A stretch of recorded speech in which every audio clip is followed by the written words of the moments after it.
नमस्कार, हमारी खास मुहिम में आपका स्वागत है। और इस मुहिम का मकसद ये है कि जो आदमी हेल्थ इंश्योरेंस लेता है, इमरजेंसी में उसे मदद मिले, इलाज उसके ऊपर बोझ ना पड़े। उसको हेल्थ इंश्योरेंस कंपनियों की तरफ से जब निराशा हाथ लगती है तो ये ना सिर्फ उस व्यक्ति की बल्कि उन तमाम लोगों के लिए एक समस्या बन सकती है जो हेल्थ इंश्योरेंस लेकर बैठे हैं या हेल्थ इंश्योरेंस लेने की सोच रहे हैं। पिछले कुछ दिनों में हमने एक अभियान के तहत ऐसी कहानियां आपको दिखाई जहां लोगों ने हेल्थ इंश्योरेंस लिया, हॉस्पिटल गए, या तो उनको कैशलेस फैसिलिटी नहीं मिली, और जब वो रिम्बर्समेंट के लिए गए तो फिर आधा अधूरा रिम्बर्समेंट या रिम्बर्समेंट मिला ही नहीं। तो ये तमाम जो समस्याएं होती हैं वो क्यों होती है? और पंजाब के, महाराष्ट्र के, गुजरात के अस्पतालों के एसोसिएशन जो है वो इंश्योरेंस कंपनीज को लेटर लिख रहे हैं, चिट्ठियां लिख रहे हैं, बता रहे हैं कि भाई हमारी ये शिकायतें हैं, आप इनका निवारण करिए, नहीं तो हम आपसे अलग हो जाएंगे, एम्पैनलमेंट ख़त्म कर लेंगे। इस तरह की स्थिति क्यों आ रही है? आखिर हेल्थ इंश्योरेंस सेक्टर में चल क्या रहा है? इन तमाम चीज़ों को समझते हुए हमारी कोशिश ये है कि हम हैमर करें इस बात पर कि ग्राहक को उसका हक मिले, जो हेल्थ इंश्योरेंस लेता है उसको सुविधा भी मिले। तो इसी पर आज हम बात करेंगे। वक्त नहीं गवाते, सीधा आप परिचय कराते हैं आपका अपने मेहमानों से और बातचीत शुरू करते हैं। टीपीए एक्सपर्ट और health insurance expert doctor Atul Arora हमारे साथ है। Ahmedabad hospitals and nursing homes के एसोसिएशन के vice president doctor Virendra Shah, जो हमने आपको कहा कि हॉस्पिटल्स संगठित होकर अब आ गए हैं, तो उनकी तरफ से आप देखिए ये एक प्रतिनिधि हमारे साथ है। साथ ही ऑप्टिमा मनी मैनेजर्स के एमडी पंकज मठवाल साहब हमारे साथ हैं, हमारे रेगुलर पैनलिस्ट हैं। और ये बार बार लोगों से कहते हैं कि आप हेल्थ इंश्योरेंस ले लीजिए, क्योंकि ये आपके लिए शायद सबसे बड़ा निवेश है, क्योंकि ये आपके स्वास्थ्य की पूंजी को बढ़ाता है। तो शुरुआत करते हैं वीरेंद्र शाह साहब आपसे। ये बताइए कि क्या दिक्कत क्या हो रही है? सफरर तो अंततः ग्राहक है, कस्टमर है, लेकिन बीच में हॉस्पिटल्स इन्वॉल्व हैं। और जो तस्वीर हम लगातार लोगों को दिखा रहे हैं तो उसमें पता चलता है कि हॉस्पिटल्स भी काफी परेशानी महसूस करें। तो बात दरअसल क्या है? देखिए जी, एक सीएनबीसी आवाज ने ये मुद्दा उठाया है, इसके लिए हम उसकी प्रशंसा करते हैं। उसमें ऐसा है कि एक प्राइवेट जो इंश्योरेंस कंपनियों ने सबने इकट्ठा करके एक एक्सक्लूडेड हॉस्पिटल या डीलिस्टेड हॉस्पिटल का एक लिस्ट बनाया। उसमें करीबन 3000 से ज्यादा हॉस्पिटल को पूरे भारत में उन लोगों ने डीलिस्ट और एक्सक्लूडेड लिस्ट में रख दिया है। इस एक्सक्लूडेड और डी लिस्ट में रखने के लिए जो भी हॉस्पिटल को डी लिस्ट किया है उसको कोई तरह का उनको नोटिस भी नहीं दिया है कि भाई उन लोगों को क्यों डी लिस्ट कर रहे हैं। तो पहला मुद्दा है। तो उसके लिए जब हॉस्पिटल का कोई इंश्योरेंस क्लेम रीएम्बर्समेंट में जाता है तब वो डॉक्टर को मालूम पड़ता है कि मेरी हॉस्पिटल ली लिस्ट हो गई है या एक्सक्लूडेड लिस्ट में होता है। तो इसी वो टाइम ये पेशेंट और डॉक्टर के बीच बहस हो जाती है चालू कि मैंने पैसा खर्चा और मेरे को अभी रीएम्बर्समेंट भी नहीं मिल रहा है। तो ये हॉस्पिटलों का जो लिस्ट बनाया है, हमने ताल्लुकात किया तो सब इंश्योरेंस कंपनियों ने एक ही तरफ का लिस्ट बनाया है। तो इसका मतलब ये हुआ कि कोई एक इंश्योरेंस कंपनी ने एक लिस्ट बनाया तो सबने उसको शामिल करके सबको डीलिस्ट कर दिया है। तो ये एक अच्छी प्रक्रिया नहीं है। जब भी कोई इंश्योरेंस कंपनी को कोई हॉस्पिटल के साथ प्रॉब्लम होता है तो उसका प्रॉपर इन्वेस्टिगेशन होना चाहिए, उसको प्रॉपर नोटिस मिलनी चाहिए कि भाई कौन से रीजन पे हम आपको डीलिस्ट या एक्सक्लूडेड लिस्ट में रख रहे हैं। तो ये एक प्राथमिक प्रॉब्लम ये है। अभी उसके बाद का जो भी प्रॉब्लम है कि कभी कभी जो अस्पताल कैशलेस फैसिलिटी के लिए एम्पैनलमेंट में है, उनका कभी कभी वो लोग ऑथोराइजेशन लेटर देते हैं, बाद में कुछ न कुछ खामियां निकाल के वो कभी ऑथोराइजेशन लेटर भी कैंसिल कर देते हैं। तीसरा जो रीएम्बर्समेंट क्लेम जाता है उसमें भी वो लोग कभी कभी वो पूरा का पूरा क्लेम रिजेक्ट कर देते हैं। तो और पेशेंट जो सतर्क है वो आगे का कार्यवाही करते हैं तो कुछ पैसा उन लोगों को मिलता है, कभी कभी पूरा पैसा नहीं भी मिलता है। तो उसमें पेशेंट को भी बहुत दिक्कत आती है। अननेसेसरी वो उन लोगों को वकील के थ्रू नोटिस देना पड़ता है, या जो इंश्योरेंस कंपनी का एम्बुड्समेंट है उसमें जाना पड़ता है, या ग्राहक सुरक्षा में जाना पड़ता है। और दूसरा एक है कि IRDA की तरफ से हॉस्पिटल को कुछ प्रॉब्लम आ रहा है, उसके लिए हमारे लिए हॉस्पिटल के लिए कोई पोर्टल ही नहीं है कि हम वहां जाके कोई इंश्योरेंस कंपनी के सामने भी हमारा जो प्रॉब्लम है उसको रख सके। ये सब प्रॉब्लम है। दूसरा, जब भी कोई कैशलेस करता है कोई हॉस्पिटल, तो उसका जब ऑथोराइजेशन लेटर भेजते हैं तब कोई जात का वो लोग उसका वो नहीं निकालते हैं। जब पेमेंट आने की बात आती है तब बोलते हैं कि ये चार्ज आपके ज्यादा है। उसमें शब्द ऐसे यूज करते हैं कि ये मार्केट रेट से बरोबर नहीं है या एक्सॉर्बिटेंट चार्जेस है, और वो लोग कोई भी रीजन बनाए बिना वो लोग काट देते हैं। अभी हमारे पास ऐसा भी प्रॉब्लम आ रहा है कि इंश्योरेंस कंपनी हमारे पास आती है और बोलती है आपका रूम रेंट भी हम फिक्स कर देंगे, विजिट चार्ज भी हम फिक्स कर देंगे। तो ये कैसे चलेगा?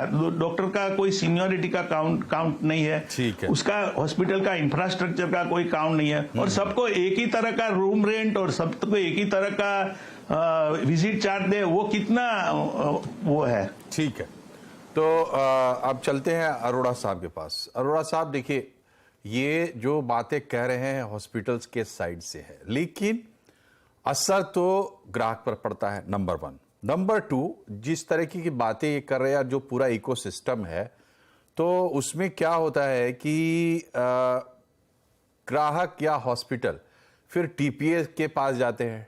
मतलब हमने इंश्योरेंस लिया कंपनी से, फिर बाद में TPA आ जाती है उसको फैसिलिटेट करने के लिए, यही सिस्टम है। तो इस तरह की गड़बड़ियां क्यों हो रही हैं? क्योंकि अब ये तो भारत में आप समझिए कि अभी शुरुआत हुई है हेल्थ इंश्योरेंस की, अभी तो बहुत लंबा सफर बाकी है। इस तरह की चीजें क्यों आ रही हैं? क्या इंश्योरेंस कंपनियों को बहुत ज्यादा बोझ आ रहा है क्लेम का? ये बहुत नुकसान का सौदा अभी इस वक्त महसूस हो रहा है कंपनीज को? आखिर वजह क्या है? देखिए, सबसे पहले तो नमस्कार। और आपने जो मुहिम उठाई है, मैं इसके लिए आप सबका धन्यवाद करता हूं। आपने दो तीन सवाल किए। सबसे पहले है कि टीपीए का वो क्या है। टीपीए जो है, टीपीए एक थर्ड पार्टी एडमिनिस्ट्रेटर है। जब कोई भी ग्राहक, कोई भी इंश्योरर पॉलिसी लेता है, इंश्योरेंस कंपनी से पॉलिसी लेता है, उसको सर्व करने के लिए टीपीए को दे दी जाती है। टीपीए का काम होता है कि उसको प्रॉपरली सर्व करके कैशलेस फैसिलिटी अवेलेबल करवाना, उसको कैशलेस वो, ताकि उसको खर्चा ना करना पड़े। उसके लिए वो पहले इनरोल करता है, कार्ड इशू करता है, और एक अपने हॉस्पिटल्स का एक पैनल बनाता है। उस हॉस्पिटल के पैनल से जब वो कोई भी एंड यूजर उसमें जाता है, तो वहां से एक ऑथराइजेशन लेटर जो अस्पताल की तरफ से एक लिखा हुआ आता है, एक स्टैंडर्ड फॉर्मेट है। उस फॉर्मेट में इंफॉर्मेशन आती है, और उस इंफॉर्मेशन के बेसिस पे टीपीए डिसाइड करता है कि उसका क्वांटम क्या है। इस सब में बीच में एक और भी मुहिम चली थी, जो कि इंश्योरेंस कंपनीज ने चलाई थी, कि उन सब में जो कॉमन प्रोसीजर्स होते हैं, जिसके लिए कॉमनली लोग एडमिट होते हैं, उसका एक पैकेज बना दिए थे। हर हॉस्पिटल को जब इम्पैनल किया जाता है, जब उसको एक अपने लिस्ट में लिया जाता है प्रेफर्ड प्रोवाइडर नेटवर्क में, तो उसके पैकेज रेट डिसाइड कर दिए जाते हैं, ताकि उसको एंड यूजर को उस समय कोई दिक्कत नहीं हो। इन सब चीजों को करने का काम टीपीए का होता है। उसके बाद क्लेम आता है, क्लेम को प्रोसेस करना, हॉस्पिटल्स की तरफ से क्लेम आता है, उसको प्रोसेस करके इंश्योरेंस कंपनी को एडवाइस करना है कि इसको पैसे दे दिए जाए। ये तो हो गया कैशलेस का। उसके अलावा जो वो होता है रीइंबर्समेंट का। मान लीजिए कोई एंड यूजर अपने अस्पताल में जाना चाहता है, किसी भी अस्पताल में जाना चाहता है, और वो पैनल में नहीं है, तो वो रीइंबर्समेंट करके लेता है। ऐसे में रीइंबर्समेंट जब लेता है, तो एंड यूजर जो इंश्योर्ड है, उसकी जिम्मेवारी होती है वो सारे के सारे जितने भी डॉक्यूमेंट्स हैं, स्टैंडर्ड डॉक्यूमेंट्स हैं, वो सब जो है उसको टीपीए को प्रोवाइड करे। उन डॉक्यूमेंट के बेसिस पे टीपीए उसका क्वांटम डिसाइड करता है, कितना खर्चा हुआ, क्या हुआ, वो सब डिसाइड करके उसकी एडवाइस इंश्योरेंस कंपनी को देता है और इंश्योरेंस कंपनी फिर उसके हिसाब से वो पैसा रीइंबर्स करती है। ठीक है। ये सारा नॉर्मल प्रोसेस होता है। इन सब में प्रॉपर डॉक्यूमेंट्स की जरूरत होती है। बहुत दफा ये देखा जाता है कि डॉक्यूमेंट्स प्रॉपर नहीं आते हैं रीइंबर्समेंट में, जिसकी वजह से एंड यूजर को दिक्कत होती है और टाइम भी लगता है। तो आपके हिसाब से दिक्कत जब यही है, एक अरोड़ा साहब, आपके हिसाब से दिक्कत यही है, यही इंश्योरेंस कंपनीज भी कहती हैं कि रिइंबर्समेंट में डॉक्यूमेंट्स में कमी है या इस तरह की चीज़ है, तभी हम उसको रिजेक्ट करते हैं। जबकि ग्राहक ये कहता है, हॉस्पिटल्स भी इस बात को सपोर्ट करते हैं कि ये बहानेबाजी होती है और इसके आड़ में क्लेम को घटा दिया जाता है या क्लेम बिल्कुल ही उसको कैंसिल ही कर देते हैं, क्लेम को कंडेम ही कर देते हैं कि ये क्लेम आपका एंटरटेन होगा ही नहीं।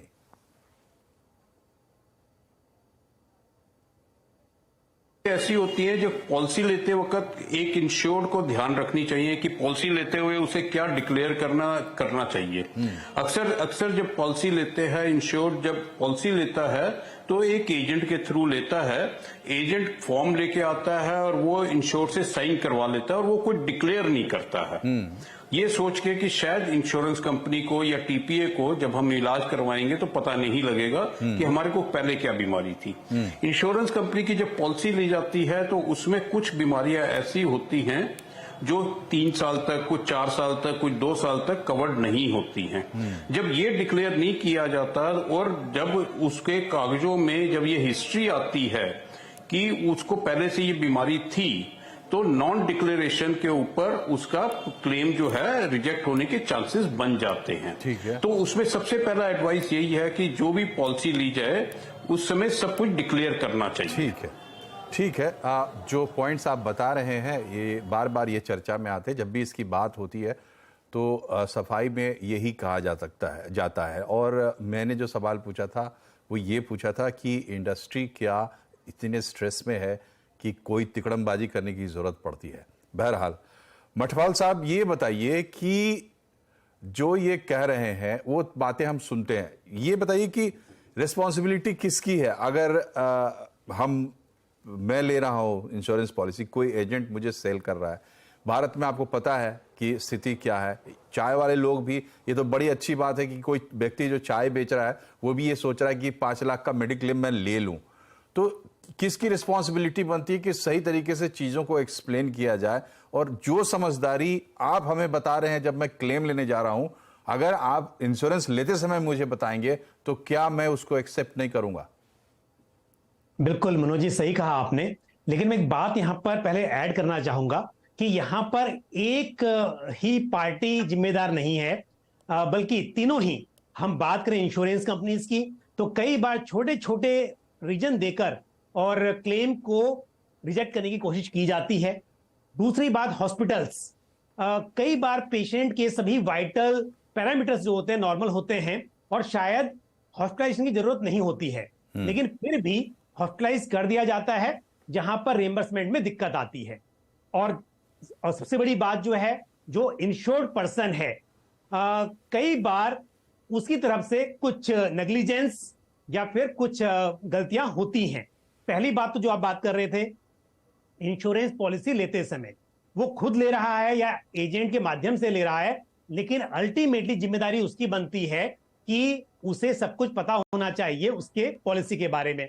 अब बात तो सही है, क्योंकि इंश्योरेंस के जो डॉक्यूमेंट हैं या जो उसकी कंडीशंस हैं, टर्म्स हैं, शायद उसको समझ में ना आए, तो होना ये चाहिए कि इंश्योरेंस कंपनी या एजेंट ने बिल्कुल ये बात क्लियरली समझानी चाहिए और कहीं भी कोई स्कोप ऐसा नहीं छोड़ना चाहिए कि कल को वो जो इंश्योर्ड पर्सन है उसको जो एक्सक्लूजन है वो समझ में ना आए हो, या उसे जो वेटिंग पीरियड है वो उसको समझ में ना आया हो, उसको ये ना पता हो कि मुझे टाइम पर रिपोर्टिंग करनी है, क्योंकि कई बार ऐसा भी देखा गया है कि समय पर क्लेम रजिस्टर नहीं कर पाते हैं, रिपोर्ट नहीं करते हैं, या फिर जो ब्लैक लिस्टेड हॉस्पिटल्स हैं वहां पर इलाज करा लिया और बाद में फिर रिएंबर्स नहीं हुआ। या जो आपको पता होना चाहिए कि कौन कौन से हॉस्पिटल्स हैं जो कि उस इंश्योरेंस कंपनी के पैनल में हैं, लिस्टेड हॉस्पिटल्स हैं उसकी जानकारी नहीं होती है। तो यहां पर एक तो क्योंकि जानकारी नहीं है उसकी वजह से होता है जो इंश्योर्ड पर्सन है, और एक ऐसा भी है जो अभी चर्चा में बात आई थी कि कई बार डिस्क्लोजर्स नहीं होते हैं। पता होता है कि पहले से बीमारी है, आपने बट डिस्क्लोज फिर भी नहीं किया। डिस्क्लोज नहीं किया जाता है, वो भी बात होती है। तो कई बातें हैं यहाँ पर, ठीक है, और जिनकी वजह से क्लेम टाइम पर ठीक है। पास पंकज जी देखिए, जो बात समझ में आती है, इस पे जब भी हम बात करते हैं हेल्थ इंश्योरेंस की, मेडिकल क्लेम की, और इस तरह की तरीके के जो विवाद आते हैं, तो सब लोग अपने आप को डिफेंड करते हैं। अलग अलग क्वार्टर्स में सभी आदमी सेफ हैं, लेकिन दो प्रॉब्लम है। एक प्रॉब्लम यह है कि जो ग्राहक है वो सफर करता है, सबसे बड़ा प्रॉब्लम। दूसरा बड़ा प्रॉब्लम यह है कि पूरा इकोसिस्टम और एक लॉन्ग टर्म जर्नी अगर आप देखेंगे हेल्थ इंश्योरेंस सेक्टर की, तो उसको कहीं ना कहीं नुकसान तो जरूर हो रहा है इस वजह से। तो इन दोनों चीजों का समाधान निकालने की हम कोशिश करते हैं। यहां एक छोटा सा ब्रेक लेंगे। ब्रेक के बाद आप तीनों से मैं उम्मीद करूंगा कि ऐसे सजेशंस दें जिससे हम समाधान की तरफ बढ़े। प्रॉब्लम लगता है कि सब लोग जानते हैं। एक छोटे से ब्रेक के बाद एक बार फिर से आपका स्वागत है हमारी खास मुहिम के मेडिक्लेम के क्लेम में गेम क्यों होता है। और इस सेक्शन में हमारे पास समय कम होता है, तो आप तीनों से गुजारिश है कि छोटे छोटे जवाब रखिएगा। सबसे पहले अरोड़ा साहब ये बताइए, देखिए आपकी बातचीत से भी और पहले भी जो चीज़ें हम कर चुके हैं मुहिम के तहत, एक बात समझ में आती कि हॉस्पिटल और जो इंश्योरेंस कंपनी है, रेट्स वगैरह को लेके दोनों के बीच में अगर तालमेल बन जाए तो चीज़ें काफ़ी स्मूथ हो सकती है। तो ये तालमेल कैसे बनेगा, इसके बारे में कोई ठोस सुझाव आपके पास है तो बताइए। देखिए, ऑलरेडी इंश्योरेंस कंपनी ने काफी पैकेजेस का आजकल 106 पैकेजेस के रेट फिक्स करके किए हुए हैं। रूम रेंट के रेट फिक्स हैं according to infrastructure, according to the structure of the hospital. कितने रूम की कैपेसिटी, उनकी वो स्ट्रेंथ है, उसके अकॉर्डिंगली है। ओनली थिंग इज कि उसको जरा जल्दी से फ्रीक्वेंटली रिवाइज करना चाहिए।